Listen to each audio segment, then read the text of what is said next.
अम्मा, इतनी सारी मछलियाँ।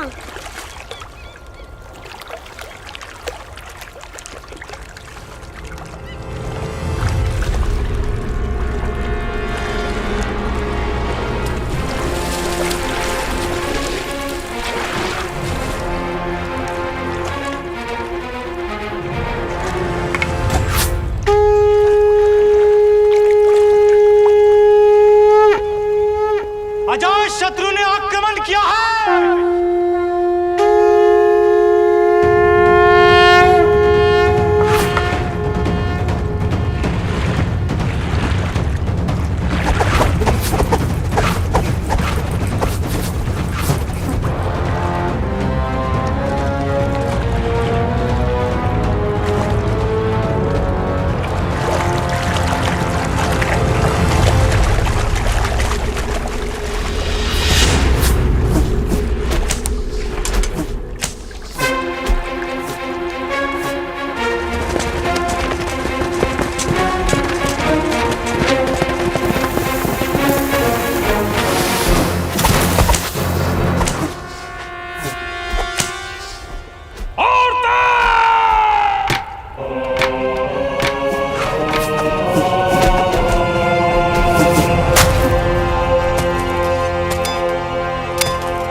हम भाग क्यों रहे हैं?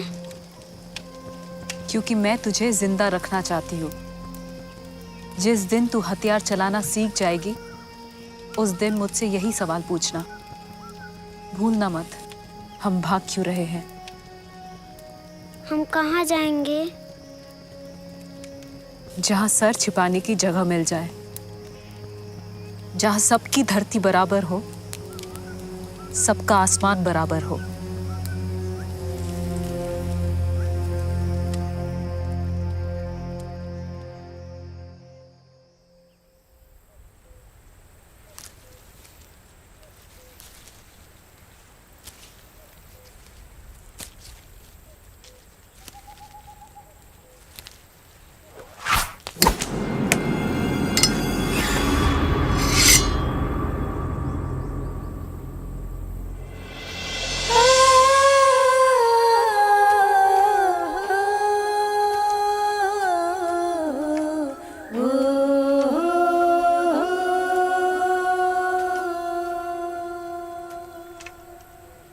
मैंने भी हथियार चलाना सीख लिया अम्मा। आजमाओगी? पर अम्मा एक सवाल मैं आज तक नहीं भूली, हम भाग क्यों रहे हैं? हम कौन हैं? मैं कौन हूं?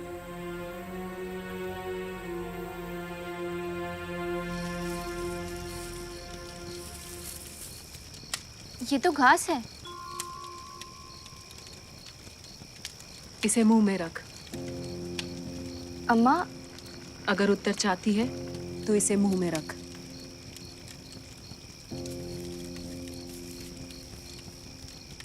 कुछ याद आया? ये है तेरी पहचान। तू एक शाक्य है, तृण शाक्य। तृण शाक्य? तू एक शाक्य थी, भगवान बुद्ध के वंश की शाक्य, कपिल वस्तु की शाक्य कुमारी, पर तुझे तृण शाक्य बनाया विदुदाब ने। शाक्य तो सभी को बराबर समझते थे, पर तुझे, मुझे, हम जैसे कई शाक्यों को छोटा बनाया, जानवर जैसा बनाया विदुदाब ने। विदुदाब? कौशल के राजा प्रसेनजीत, कपिल वस्तु की वासव खतिया का क्रूर बेटा विदुदाब। तुम आज तक अपने ननिहाल नहीं गए? तुम कपिल वस्तु नहीं गए? नहीं, जब माँ से पूछा तो उन्होंने मना कर दिया। क्यों? ये मैंने सोचा ही नहीं। और वैशाली? नहीं। जब गणराज्यों की परिक्रमा ही नहीं करोगे तो साम्राज्य का विस्तार कैसे करोगे? गण और जनपदों की परिक्रमा व्यापार के लिए तुम जैसे श्रेष्ठी और श्रेष्ठी पुत्र करते हैं। मैं प्रसेनजीत का पुत्र हूँ, राजपुत्र। जब चाहूंगा कपिल वस्तु जैसे गणों से मेरी परिक्रमा करवा लूंगा। कितने हैं गणतंत्र? वैशाली के लिच्छवी और मिथिला के विदेह, कपिल वस्तु के शाक्य, रामग्राम के कोलीय, पिपलीवन के मौर्य, कि सुनारा और पावा के मल्ल, केसपुत्र के कालाम, अलकप के बुली और सुनसुमारा के भग। कहाँ हैं उत्तर वैदिक काल के गणतंत्र कुकुर, भोज और सुराष्ट्र? शाक्य गण तो कौशल की जागीर है, मेरी जागीर है। और दूसरे गण और गणसंघ कब तक बचे रहेंगे? जो कौशल से बच गए तो मेरे बहनोई मगध सम्राट अजात शत्रु से उन्हें कौन बचाएगा? उत्तरा पथ पर ध्वज लहराएगा विदुदाब, या विदुदाब की बहन वजीरा के पुत्र का। तुम्हारे आचार्य ने तुम्हें गणतंत्रों का इतिहास तो खूब रटाया है, पर तुम्हें क्या लगता है कुमार विदुदाब कि राजतंत्र गणतंत्रों का विनाश करेंगे और दूसरे महाजनपद चुप रहेंगे? कौन सा महाजनपद कौशल या मगध के मार्ग में आएगा? एक नाम तो बताओ। चलो अब देखता हूं तुम्हें तुम्हारे आचार्य ने कितना पढ़ाया है। महाजनपद 16 है ना? चलो 16 के सिर्फ नाम बता दो, तो जितनी जगह तुम घेर कर बैठे हो उतनी सोने के सिक्कों से पाट दूंगा। कुमार, मुझे अपना सोना मत दिखाओ। मेरे पितामह ने तुम्हारे बड़े भाई कुमार जैत के वन को खरीदने के लिए सोने से पाट दिया था। नाम बताओ। सम्राट अजात शत्रु से युद्ध करने के लिए मेरे पितामह ने तुम्हारे पिता सम्राट प्रसेनजीत को युद्ध की लागत दी थी। नाम बताओ। तुम्हारा अहंकार ही तुम्हारे नाश के लिए काफी होगा, मगर फिर भी सुन लो। काशी, कौशल, अंग, मगध, वज्जी, मल, चेदी, वत्स, कुरु, पांचाल, मत्स्य, सुरसेन, अश्मक, अवंती, गांधार और कंबोज। पर तुम्हारा नाश का कारण होगा सिर्फ एक गणतंत्र। सृष्टिपुत्र को रोक लीजिए कुमार। हमारे शाक्य गण में 80,000 परिवार थे। संतागार में हमारी सभा होती थी। शाक्य गण राजा का मुखिया गण मुख्य, गणपति गण राजा या गणज्येष्ठ कहा जाता था। विदुदाब ने सब नष्ट कर दिया। चातुमा, सामगाम, खोमदुस, सीलावती, मेतलूप, उलुम, देवदह, सक्कर हमारे नगर थे। हमारे गणराज्य की परिषद थी। उसमें 500 सदस्य होते थे। गांव का कारोबार गांव में खुली सभा या पेड़ों के झुरमुट में होता था। संतागार में होने वाली सभाओं के संविधान और नियम थे। संतागार में ठीक से आसनों की व्यवस्था के लिए आसन प्रज्ञापक होता था। सभा में सदस्यों की आवश्यक संख्या रहे, गणपूर्ति रहे, इसके लिए गणपूरक होता था। सभापति या विनेदर नटी या ज्ञाप्ति की स्थापना करता था। उसके बाद सदस्य उस पर खुली बहस करते थे और जो भी प्रतिज्ञा या निर्णय होता था उसे सबके सामने एक बार और कभी-कभी 3 बार पढ़ा जाता था। कोई आपत्ति ना हो तो प्रतिज्ञा पारित समझी जाए। आपत्ति है। और किसी को? परिषद में मतभेद होने पर या संवाद होने पर पंचों की समिति एक मत या निर्विरोध मत पर पहुंचने की कोशिश करती थी। शाक्य इसे उपवाहिका कहते थे। पंचों की समिति को उबाहिका की आशा नहीं है और ना ही ज्ञाप्ति। आम सहमति से पारित हो ऐसा संयोग दिखाई दे रहा है। इसलिए मैं इस प्रस्ताव पर छंद मांग रहा हूं। छंद यानी मतनामा? हाँ, हर सदस्य अपने अधिकार का खुलकर प्रयोग करता था। हर सदस्य को अलग अलग छंद या मत के लिए अलग अलग रंगों की लकड़ी की पतली शलाकाएं दी जाती थी। शलाका गाहपक नाम का अधिकारी सभी छंद जमा करता था। गणपति या विनयधर छंदों की गिनती करते थे। ये भू या सिक ममम या बहुमत की विजय होती थी। एक बार प्रस्ताव पारित हो गया तो दोबारा उसे परिषद के सामने नहीं रखा जा सकता था। जो भी प्रतिज्ञा या निर्णय ध्वनि मत से हो उसे ही कानून या संघ कर मान लिया जाता था। यह पूरी प्रक्रिया लिखी और सुरक्षित रखी जाती थी। बौद्ध संघ की रचना भी गणराज्यों से प्रेरित है। व्यवसायियों ने भी अपना संघ, निकाय, निगम या श्रेणी कहे जाने वाले संगठनों की रचना शाक्य गणराज्य के गणतंत्र के आधार पर की थी। ऐसा था हमारा शाक्य गणतंत्र, जिसे विदुदाब ने तहस नहस कर दिया।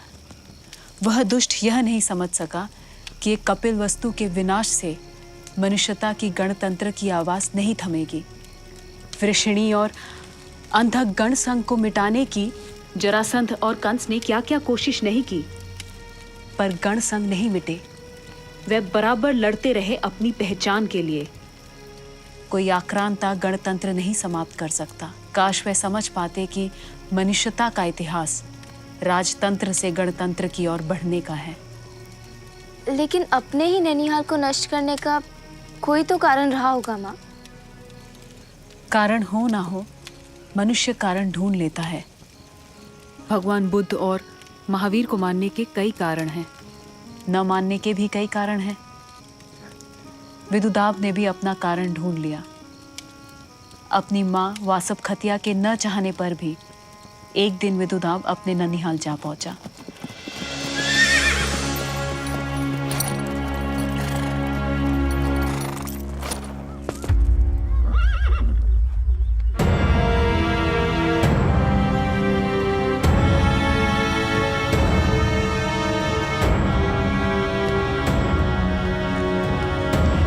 प्रणाम।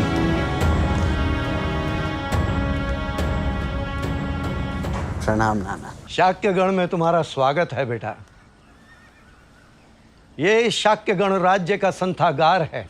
यहाँ सभी गण मिलकर गणराज्य की व्यवस्था संभालते हैं। शाक्यगण की व्यवस्था कुछ अजीब नहीं है नाना? गणतंत्र और राजतंत्र में हमेशा से अंतर रहा है बेटा। वह तो मैं भी देख रहा हूं। जब से मैं कपिलवस्तु आया हूं, सारे संबंधियों से मिला। मैंने सबकी वंदना की, सबकी, पर किसी ने मेरी वंदना नहीं की। शाक्यगण में बड़े छोटों की वंदना नहीं करते। क्या पूरे कपिलवस्तु में कोई मुझसे छोटा नहीं है? पूरे नगर में कोई विदुदाब से उम्र में छोटा नहीं है ना? सैकड़ों हैं। तो वे कहाँ हैं? नगर में, नगर के बाहर, गलियों में, बाग बागीचों में, राजप्रासाद में मुझे कोई नहीं मिला जो मुझे प्रणाम करता, मेरी वंदना करता। तुमसे छोटे सभी नगर से बाहर गए हैं ग्राम उत्सव के लिए गांव में। वापस आते ही वे सब तुम्हारी वंदना करेंगे। नाना, सब बच्चों को उनके ननिहाल से उपहार आते थे, पर आज तक आपने अपने नाती के लिए कभी कोई उपहार नहीं भेजा। क्यों नाना? सम्राट प्रसेनजीत के बेटे के लिए उसका नाना क्या उपहार भेजता। महानाम ने अपने नाती से झूठ कहा। सच तो यह था कि विदुधाव के कपिल वस्तु आने की खबर मिलते ही शाक्य गण ने विदुधाव से छोटे सभी लड़के लड़कियों को कपिल वस्तु से बाहर भेज दिया। क्यों अम्मा? क्यों अम्मा? ताकि किसी को भी विदुधाव की वंदना न करनी पड़े, प्रणाम न करना पड़े। मतलब? अभिमान, अपने जाति का अभिमान और शाक्य वंश का दुर्भाग्य। एक छल ने पूरे वंश का नाश कर डाला। शाक्य वंश के गौरव भगवान बुद्ध को जब उनके विरोधी बदनाम कर रहे थे, तब कौशल नरेश प्रसेनजीत ने भिक्षु संघ का साथ नहीं दिया। सूरज पर थूकने की मूर्खता मनुष्य ही कर सकता है, भगवान पर आरोप। पर जब सच सामने आया और भगवान की प्रतिष्ठा और बढ़ी, तो प्रसेनजीत ने अपने संबंध भिक्षु संघ से ठीक करने के इरादे से शाक्य कुल की कन्या से विवाह करने का विचार किया। प्रसेनजीत ने भगवान बुद्ध से बात की। भगवान बुद्ध ने कहा, मैं तो संसार छोड़ चुका। तब प्रसेनजीत ने अपने विवाह का प्रस्ताव कपिलवस्तु भेजा। सम्राट प्रसेनजीत भगवान बुद्ध के कुल से संबंध जोड़ना चाहते हैं, इसलिए शाक्य कुल की कन्या से विवाह करना चाहते हैं। शाक्य गण को सम्राट प्रसेनजीत का प्रस्ताव स्वीकार है। इससे दोनों कुलों के संबंध मजबूत होंगे। मैं सम्राट के योग्य कन्या ढूंढकर आपके जाने से पहले सूचित करता हूं। कौशल के क्षत्रिय शाक्यों से बड़े नहीं है, फिर वो प्रसेनजीत ही क्यों ना हो। कौन शाक्य अपनी बेटी उसे देगा? दें तो भी समस्या, न दें तो भी समस्या। ना दें तो क्या होगा? युद्ध। कोई और रास्ता सोचो। किसी दासी का विवाह करा दें तो? प्रसेनजीत सम्राट है, उसकी सम्राज्ञी बन सके ऐसी सुंदर कन्या ही चाहेगा।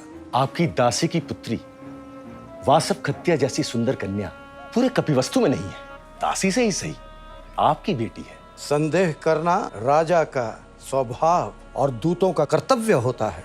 हम उन्हें संदेह करने का मौका ही ना दे तो? कैसे? महानाम सम्राट प्रसेनजीत के दूतों को भोजन पर आमंत्रित करें और महानाम वासव खत्या के साथ एक ही थाली में भोजन करें। मैं अपनी दासी की पुत्री के साथ एक थाली में भोजन करूं? भोजन सिर्फ वासव खतिया करेगी, आप नहीं। आप सिर्फ भोजन करने का छल करेंगे। कौशल नरेश प्रसन्न था कि भगवान बुद्ध के कनिष्ठ चाचा का बेटा महानाम अपनी बेटी उसको देने के लिए तैयार था। उसने अपने दूतों से जांच परख कर कन्या लाने को कहा। महानाम और शाक्य गणों ने मिलकर प्रसेनजीत के दूतों के साथ छल किया। वासव खतिया को महानाम के साथ एक ही थाली में खाता देख उन्हें विश्वास हो गया कि यही महानाम की ही बेटी है। प्रसेनजीत वासव खतिया की सुंदरता को देखकर ऐसा मुग्ध हुआ कि उसे अग्र महिषी का पद दे दिया। वासव खतिया की कोख से विदुदाब ने जन्म लिया और बच्चों के मामा मामी नाना नानी से उपहार मिलता देख वह अपने माँ से पूछता कि मेरे नाना नानी मेरे लिए उपहार क्यों नहीं भेजते। कपिलवस्तु बहुत दूर है ऐसा कारण देकर वह उसके मन को बहला लेती। जब वो ननिहाल जाने की बात करता तो कोई ना कोई बहाना देकर उसे टाल देती। पर 16 वर्ष के विदुदाब से वह क्या बहाना बनाती। मन में कई सवाल लिए सबसे विदा ले वह श्रावस्ती की ओर चल दिया। शाक्य प्रसन्न थे, पर वह कहा जानते थे कि दुर्भाग्य उनका दरवाजा खटखटा रहा है। विदुदाब का एक सेवक अतिथि गृह में अपनी तलवार भूल गया था। जब वो तलवार लेने के लिए वापस गया, अरे ये क्या कर रही हो भणे? देख नहीं रहे हो सारे आसन और फर्श धो रही हूँ। क्यों? गणपति का आदेश है। कोई दासी पुत्र संथागार और कक्ष अपवित्र कर गया है। एक एक आसन धोना पड़ रहा है मुझे। सेवक ने विदुदाब को बताया। अपमान की आग में जल रहे विदुदाब ने प्रसेनजीत से पूछा, क्या मेरा पिता दास या दासी पुत्र है? प्रसेनजीत ने जैसे ही वासव खतिया से सवाल किया, सच सामने आ गया। उसी क्षण उसने दोनों माँ बेटे को अपमानित कर महल से बाहर निकाल दिया और उनसे सारे अधिकार छीन लिए। भगवान बुद्ध के समझाने पर प्रसेनजीत ने दोनों को फिर से स्वीकारा। पर उस दिन विदुदाब ने एक प्रतिज्ञा कर ली। जैसे मेरे द्वारा छुए गए आसनों को शाक्यों ने दूध से धोया, वैसे ही मैं एक दिन उन्हीं आसनों को शाक्यों के रक्त से धोऊंगा।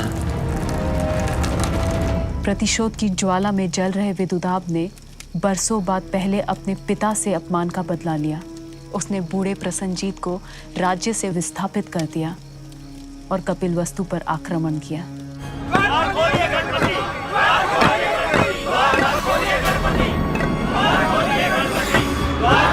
गणपति, यदि नगर द्वार खोले गए तो एक भी शाक्य नहीं बचेगा। गणपति, द्वार खोलने का आदेश दीजिए। जो भाग सकेंगे उनकी जान तो बच जाएगी। गण छंद लेगा। जो द्वार खोलने के विरोध में हो वे नहीं कहें, नहीं। जो समर्थन में हो वे हाँ कहें।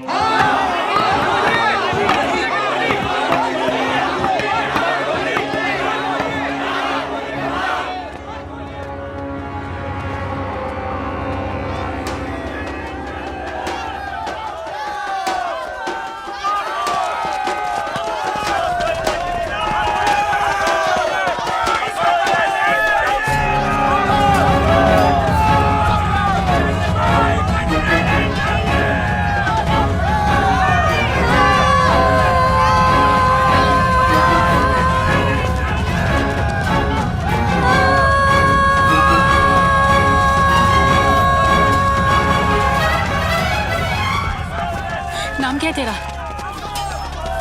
कपिला।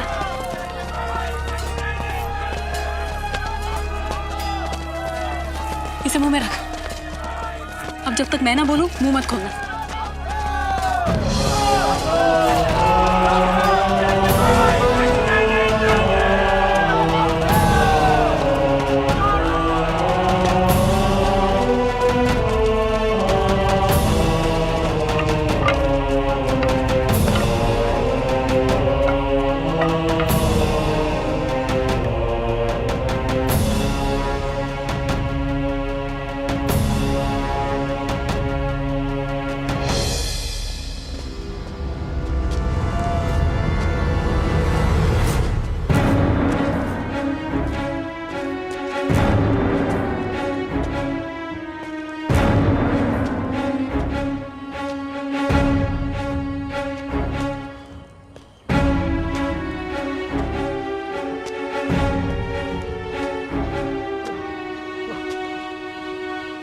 अब शाक्यगण क्यों भाग रहा है? हम तिनके हैं, आपके पैरों में पड़े हुए तिनके। हमें मत उजाड़िए, हमें मत उजाड़िए।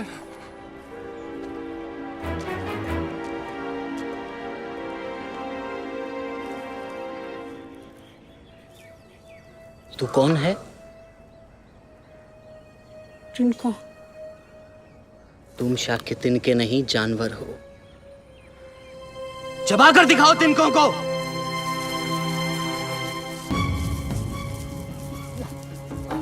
जाओ, तुम जानवरों पर मैं दया करता हूं। मैं तुम्हें नहीं मारूंगा, पर आज के बाद अपने आप को शाक्य नहीं तृण शाक्य कहना। जो भाग सके वे बच गए। कुछ मुंह में तिनके रखकर बच गए, कुछ मुंह में नल रखकर। विदुदाब ने बच्चे, बूढ़े, जवान किसी में भी भेद नहीं किया और शाक्यों के रक्त से अतिथि गृह और संथागार के आसनों को धोया। सोने की तरह चमकना चाहिए ये आसन। ये दूध नहीं, दुष्ट शाक्यों का रक्त है।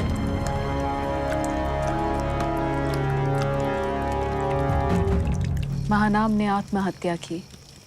प्रतिशोध और प्रतिहिंसा के आग में जिसने कपिल वस्तु का नाश किया, वह विदुदाब भी एक दिन अपने ही महल में लगी आग में जलकर खाक हो गया। भागकर तुम कहीं और भी तो जा सकती थी। शाक्यों के लिए शाक्य गण महान था, तो गणों के लिए वज्जी संघ। बचपन में शाक्य गण में वज्जी संघ की राजधानी वैशाली की महानता की कई कहानियां सुनी थी। इसलिए जान बचाकर भाग रहे कदम वैशाली की ओर दौड़े, जहां सभी बराबर थे, सभी राजा थे। सभी बराबर और सभी राजा। यही तो थी वैशाली की विशेषता। महाभारत के समय एक राजा विशाल के नाम पर बनी थी वैशाली, पर जिसने लिच्छवी गण और वैशाली का इतिहास रचा वह था नाभाग। तुम में से कुछ पीढ़ियों से मेरे कुटुंब की सेवा करते आ रहे हैं। मेरे बच्चे तुम्हारी गोद में खेल कर बड़े हुए हैं। मेरा बोझ तुमने उठाया है। मेरे पीने और नहाने के लिए तुम लोग गंगा से पानी लेकर आते हो। मेरी पालकी तुम्हारे कंधे पर चलती है। मेरी फसल तुम लोग काटते हो, मेरा भोजन तुम लोग पकाते हो, मेरी पत्नी के लिए उपटन तुम तैयार करते हो, उसका श्रृंगार करते हो, मेरे बच्चों की विष्ठा उठाते हो, फिर भी तुम मेरे दास हो, मेरे भाई, मेरे मित्र, मेरे साथी नहीं।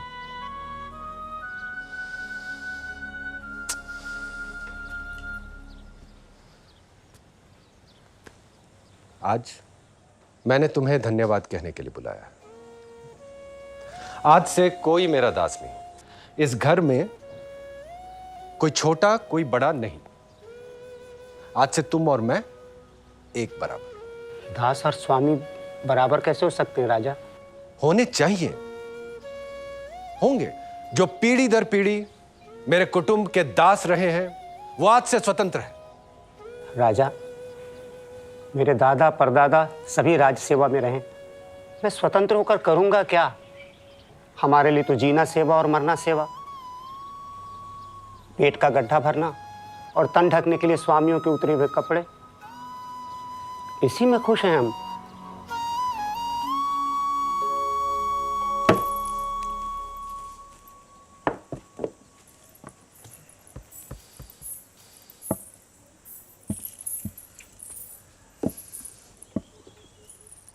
दास दासियों को ऐसा आपने क्या कह दिया कि वे सब आंसू बहा रहे हैं?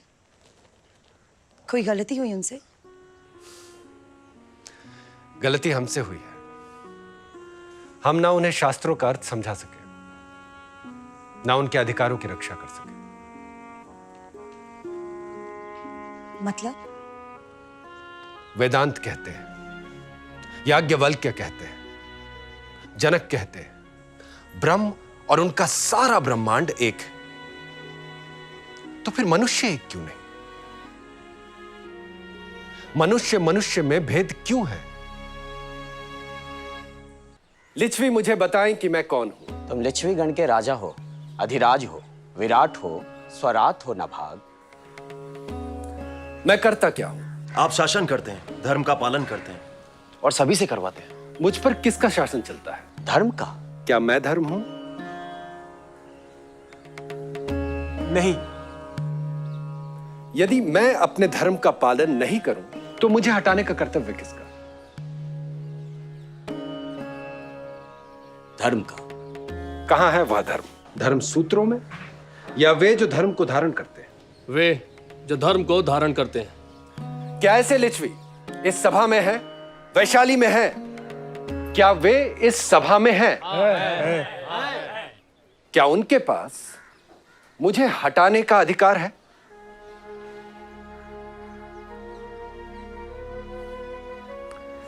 लिच्छवियों का मौन बहुत कुछ बोल रहा है। मैं पूछता हूं कि सिर्फ मेरा पुत्र ही, मेरा परिवार ही लिच्छवियों का राजा क्यों बने?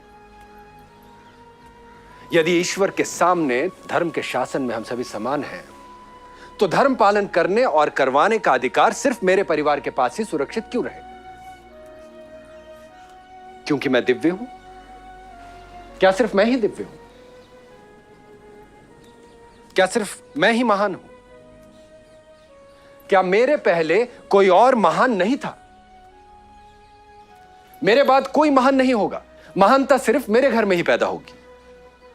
कोई कह सकता है कि मैं विदेहों के, उपनिषदों के बहकावे में आ गया। मुझे उपनिषद कम पढ़ने चाहिए।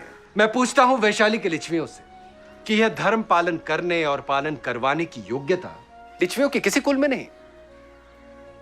परिवार में भी यदि सिंहासन का अधिकार सिर्फ किसी एक के पास रहे, इस विचार ने भी परिवारों को तोड़ा है। इसलिए आज मैंने एक निश्चय किया है। आज से मैं वैशाली के इस सिंहासन को छोड़ रहा हूं और लिच्छवीगढ़ को यह सिंहासन सौंप रहा हूं। आज से मैं अपने खेत में पसीना बहाऊंगा और अपने खेतों का राजा कहलाऊंगा। आज से मेरे लिए हर लिच्छवी राजा।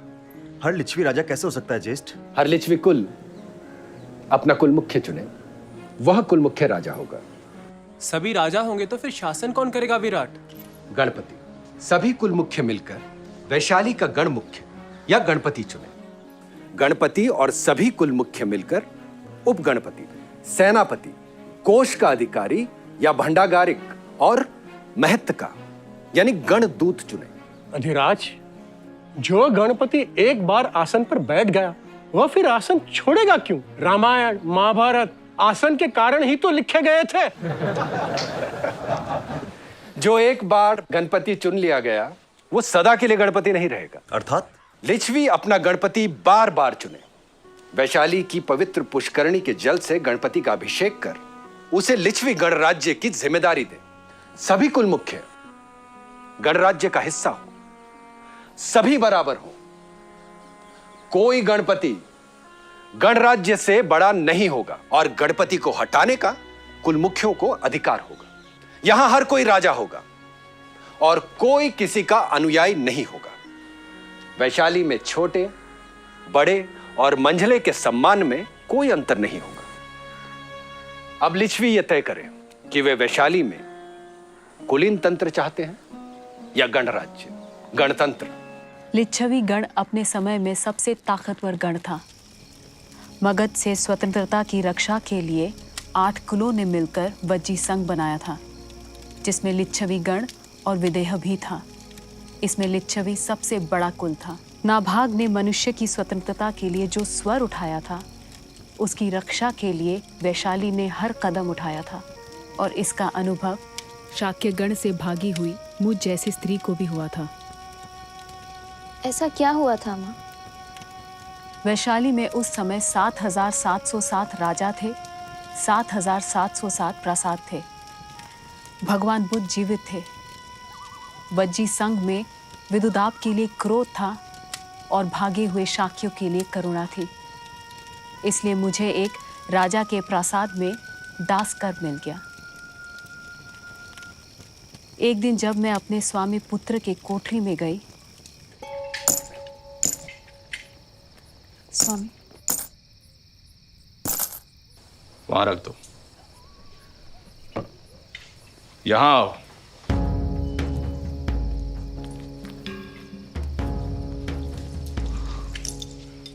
तुम्हारा हाथ दिखाओ।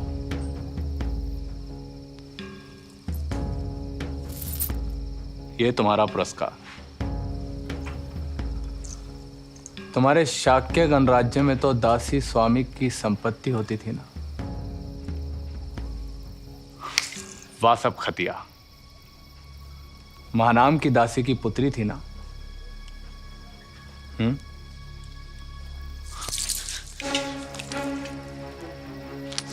आज से मेरा और तुम्हारा स्वामी और दासी का रिश्ता खत्म। अब से तुम्हें अपने मुंह में तिनका रखने की जरूरत नहीं पड़ेगी। विदुदाब ने हमारा स्वाभिमान कुचला, हमारी आत्मा नहीं। मैं शाक्य कुमारी हूं, अम्बपाली नहीं। मेरा हाथ छोड़ो। इतना अभिमान?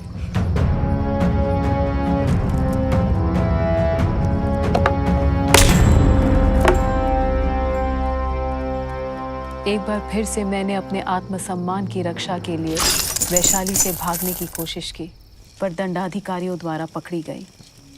मेरे स्वामी पुत्र ने मुझ पर चोरी कर भागने और जानलेवा हमला करने का आरोप लगाया था। शाक्य गण होने के कारण मुझे कानून मंत्री के सामने पेश किया गया। राजा, ये कुलटा झूठ बोल रही है। वाक्परुष, तुमने कानून मंत्री के सामने शब्दों से स्त्री का अपमान किया है। 40 पण दंड इसी समय, नहीं तो मैं तुम्हारे विरुद्ध स्त्री के अपमान की गवाही दूंगा। और एक बात समझ लो कुलपुत्र, सच झूठ का फैसला मैं नहीं, न्यायालय करेगा। न्यायालय के निर्णय आने तक तुम वैशाली छोड़कर नहीं जा सकोगी। ये मेरी दासी है, तब तक ये मेरी सेवा में रहे या कारागार में। मैं कारागार में रहूंगी। तुम गणराज्य के पंथागार में रहोगी और गणराज्य तुम्हारे निर्वाह की व्यवस्था करेगा। लिच्छवी गणराज्य में 7 स्तरीय अदालतें हैं। तुम दोनों को अपने को निर्दोष साबित करने के लिए 7 अवसर मिलेंगे। हमारी वैशाली की निचली अदालत यानी विनिश्चय महामत्ता में तुम्हारी प्राथमिक सुनवाई होगी। निचली अदालत के फैसले से तुम खुश ना हो तो तुम फिर सुनवाई के लिए वो हारिक और अंतोकारिक अदालत में जा सकती हो। व्यवहारिक और अंतोकारिक का मतलब जानती हो? नहीं। व्यवहारिक यानी वकील और अंतोकारिक यानी न्यायाधीश। यहां तुम्हारी पैरवी व्यवहारिक करेगा गणराज्य के खर्चे पर। उनके फैसले से भी यदि तुम संतुष्ट नहीं हो तो तुम्हें सूत्रधारों की अदालत में जाना होगा। सूत्रधार यानी? कानून के विशेषज्ञ या न्याय सूत्रों के मीमांसक।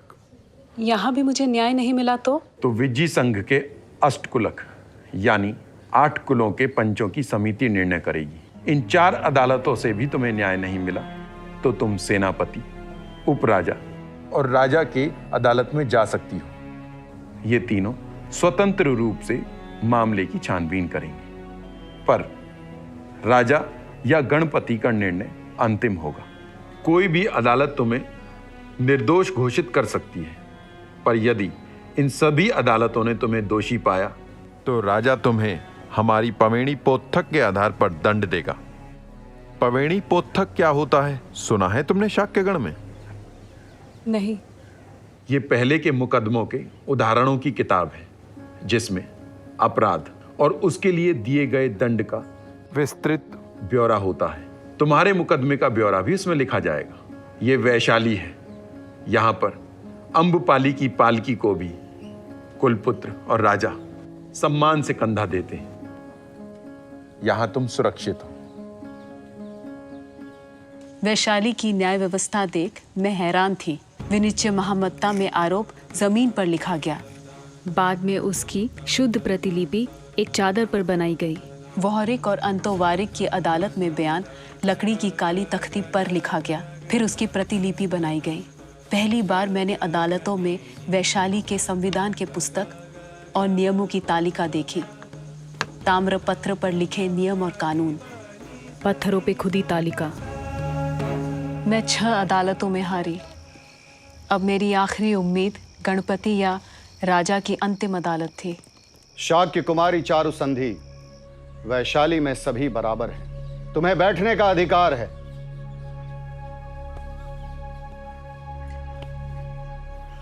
शाक्य कुमारी को 6 अदालतों ने दोषी पाया, क्योंकि इसके समर्थन में एक भी गवाह नहीं है। कुलपुत्र शत्रुंजय का आरोप है कि उसने शाक्य कुमारी को चोरी करते हुए रंगे हाथों पकड़ा, इसलिए शाक्य कुमारी ने उस पर हथियार से आक्रमण किया। कुलपुत्र के दूसरे दासों ने उसके समर्थन में गवाही दी। क्या शाक्य कुमारी सबके सामने चोरी कर रही थी? राजा ने एक एक कर मेरे खिलाफ लगे सारे प्रमाणों की धज्जियां उड़ा दी। मेरी जांच में मैंने यह पाया कि एक भी गवाह उस घटना का साक्षी नहीं था।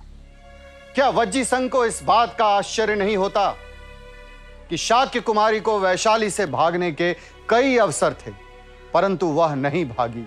वह कारागार में नहीं, पंथागार में रहती थी।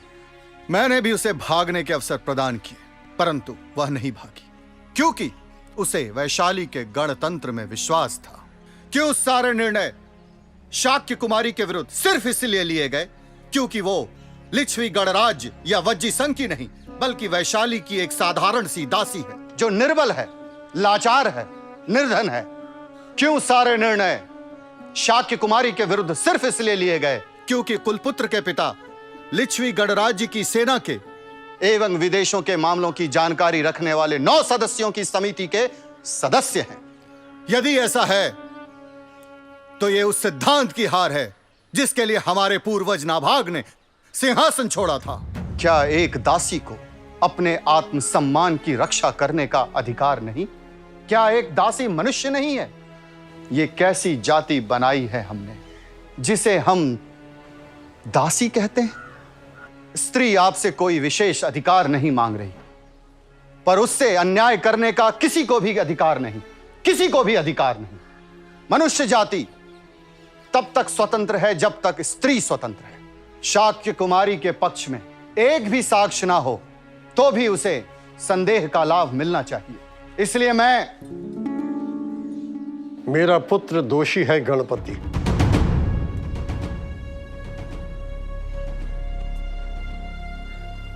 मैं जयपत्र शाक्य कुमारी को देता हूं और कल ही लिच्छवी गणराज के सामने प्रस्ताव रखूंगा कि शाक्य कुमारी को वैशाली में सम्मान से जीने का अधिकार दिया जाए। इसमें तो बहुत समय लगा होगा ना माँ? नहीं, सिर्फ 1 माह। ऐसा महान था लिच्छवी गणराज्य, जहां नगाड़ा बजते ही सारे राजा एक साथ संतागार में आते थे और एक साथ जाते थे। सभी साथ बैठकर फैसला लेते थे। हर बैठक का कार्यवृत्त 4 राजा लिखते थे और इन्हें संभाल कर रखा जाता था। ऐसे महान लिच्छवी गणराज्य को खान विवाद के लिए मगध के अजात शत्रु ने भगवान बुद्ध के महापरिनिर्वाण के 3 साल बाद नष्ट कर दिया। और एक बार फिर हमें भागना पड़ा, पहले कपिल वस्तु से, फिर वैशाली से। अब इनका क्या करूं माँ? जला दे। पर गणतंत्रों की मनुष्यता की स्वतंत्रता की आग अपने अंदर हमेशा जलाए रखना। पीढ़ी दर पीढ़ी वह आग जलाए रखना जब तक हर मनुष्य को समानता का अधिकार नहीं मिल जाता। जब तक संसार में तिनके हैं, हर शाक्य मनुष्य के समानता के अधिकार के लिए लड़ता रहेगा, ताकि कोई किसी को तिनका समझने की भूल ना करे। बस शाक्य मुनि गौतम बुद्ध की एक बात याद रखना, जो उन्होंने अजात शत्रु के मंत्री महामात्य वर्षाकार को सुनाते हुए आनंद से कहा था। गौतम, वैदेही पुत्र अजात शत्रु ने आपके चरणों में नमन किया है। वैदेही पुत्र अजात शत्रु विजयों का संहार करना चाहते हैं। आनंद, क्या तुमने सुना है कि वज्जीगण नियमित रूप से मिलता रहता है? हाँ बनते, वो नियमित रूप से मिलता रहता है। आनंद, जब तक वज्जी नियमित रूप से मिलते रहेंगे, उनकी समृद्धि होगी, उनकी उन्नति होगी। क्या वज्जीगण बैठक का आह्वान सुनते ही एकत्र हो जाते हैं? सुना है बनते। क्या वो एक साथ उत्थान करते हैं? सुना है बनते। क्या वो एक मत होकर करने योग्य कार्य करते हैं? सुना है बनते। आनंद, जब तक वज्जी शास्त्र विरुद्ध और निषिद्ध को उचित नहीं कहेंगे, उचित को काटेंगे नहीं, उनका नाश नहीं होगा। आनंद, क्या वज्जीगण पुरातन नियमों का पालन करते हैं, व्यवहार करते हैं? हाँ बनते, सुना है। आनंद, जब तक वो ये करते रहेंगे, उनका नाश नहीं होगा। आनंद, क्या वज्जीगण अपने वृद्धों का आदर करते हैं? हाँ, सुना है बनते। आनंद, क्या वज्जीगण अपने वृद्धों को गौरव प्रदान करते हैं, उनको मानते हैं, उनकी पूजा करते हैं, उनकी सुनने योग्य बात ध्यान से सुनते हैं? सुना है बनते। आनंद, जब तक वज्जीगण अपने वृद्धों का गौरव, सत्कार और पूजा करते रहेंगे, उनकी सुनने योग्य बातें ध्यान से सुनते रहेंगे, उनका नाश नहीं होगा। आनंद, क्या तुमने सुना है कि वज्जीगण अपने कुल की कुमारियों को शक्ति से नहीं छीनते, शक्ति से कहीं नहीं बसाते? सुना है बनते। आनंद, क्या वज्जीगण अपने चैत्यों की पूजा करते हैं, उनका सत्कार करते हैं, उन पर मिले धन का अपहरण नहीं होने देते? सुना है बनते। आनंद, क्या तुमने सुना है कि वज्जीगण अरहतों की रक्षा करते हैं, भविष्य में अरहत उनके राज्य में आए इसका ध्यान रखते हैं, और जो आए हैं वो सुख से विहार करें उसका प्रबंध करते हैं? हाँ बनते, सुना है। आनंद, जब तक वज्जीगण ये सब करते रहेंगे तो उनका नाश नहीं होगा। जब तक ये 7 धर्म वज्जीगण में वर्तमान रहेंगे उनका नाश नहीं होगा।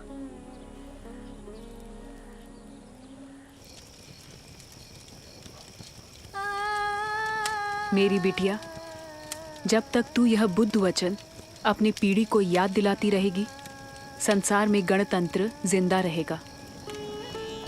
और एक बात याद रखूंगी मैं, हर अनाथ बेटी को तुझ जैसी माँ मिले।